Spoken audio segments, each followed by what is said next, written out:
छान जोरदार टाळ्या झाल्या पाहिजेत.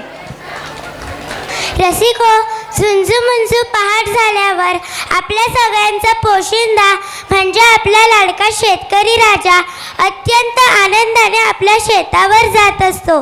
सोबत ढवळ्यापवळ्यालाही नेत असतो. त्याच्यासोबत गाणी गात असतो. जीवाचा मैतर ढवळ्यानी पवळ्या आपल्या समोर येत आहेत. नील कदम, रुद्र बापकर, निमिष आरेकर, निहार पवार, प्रजित तळी, समर्थ काष्टे, सौम्या कांबळे, अन्वी बने, विशाखा मांगले, मानवी कदम, देवेश्री बारी, आरवी कनगुटकर, सक्षम कावळकर आणि जय घडवळे. चला तर पाहूया जीवाचा मैत्र ढवळ्यानी पवळ्या.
झाडाच्या फांदीवर फांदीच्या पानात पानाच्या धैर्यात